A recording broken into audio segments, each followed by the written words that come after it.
best things in life are free. The stars belong to everyone. They gleam there for you and me. The flowers in spring, the robins that sing, sunbeams that shine, they're yours, they're mine, and love can come to everyone. The best things in life are free.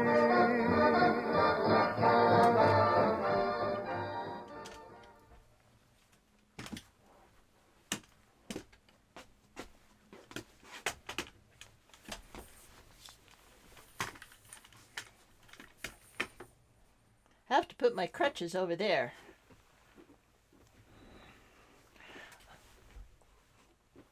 My grandfather was Frederick John Bradshaw.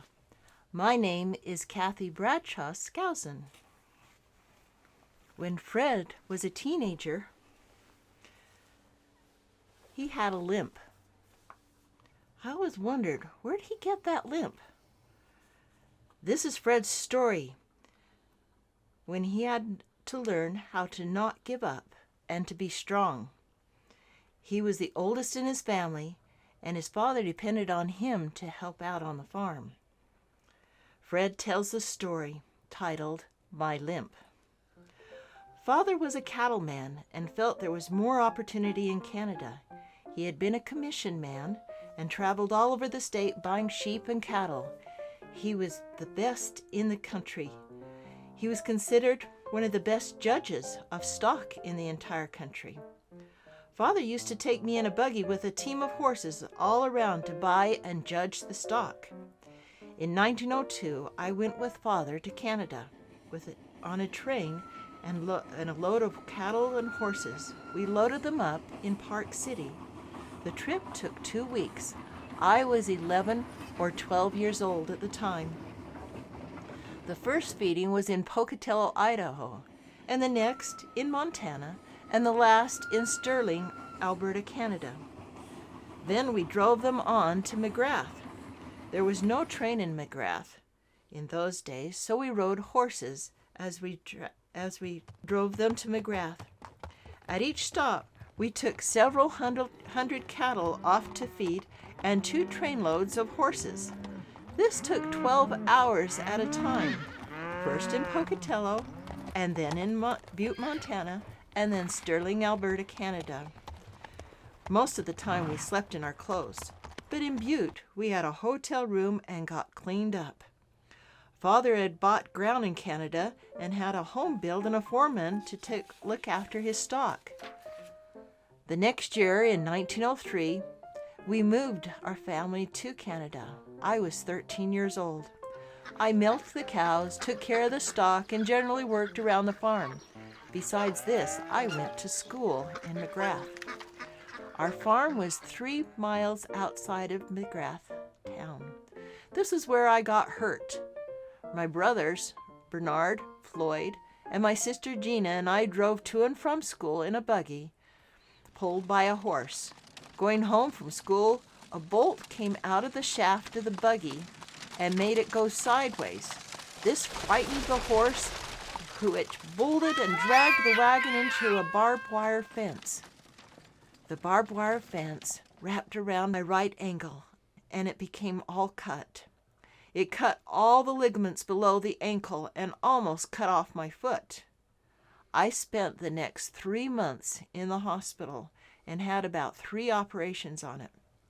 The nurses made me feel right at home and fussed all over me and spoiled me rotten. I saw every patient come and go in that hospital before I left. I didn't leave until March, and the accident had happened the end of October. I've not had any movement in my ankle ever since. I went home on crutches and did my chores, rounding up the cattle with a crutch on a saddle and going to school besides. Can you imagine that? Having a crutch tied to the side of the horse every time he did his chores. That fall, I was turning some cattle and my horse slipped on the grass. I had a crutch with me then. The horse fell on top of me and broke the shin bone on my left leg. My other leg, I had it in a cast. I was good on crutches by now, so it didn't keep me down very long. I think I was walking around as best as I could by Christmas. I was young and came back fast, though I was pretty badly crippled for about 2 years. I had bones come out of the flesh off and on for about 2 years. The ankle was so badly splintered. I had to learn to walk all over again. The muscle in my leg never developed beyond when I was 13 years old. After my accident, it gave Father and the other neighbors the incentive to build a rural school. It was only 1 mile away, and we could walk that. I finished my schooling there, grades 1 through 8. There was about 20 students in the classroom with 1 teacher. Some grades only had 2 students. I was one of the oldest.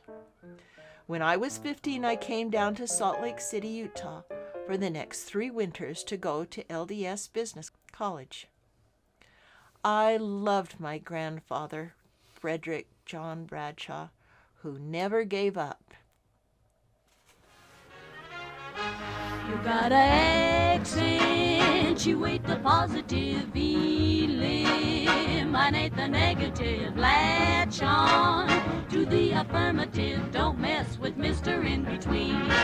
You got to spread joy Up to the maximum, bring gloom down to the minimum. then Otherwise, pandemonium liable to walk upon the scene. to illustrate, Illustrate. my last You remark, got the flaw. Jonah in the whale, Noah in the ark. What did they say? What did they say? Say when everything looks so dark. Man, they said we better accentuate the positive.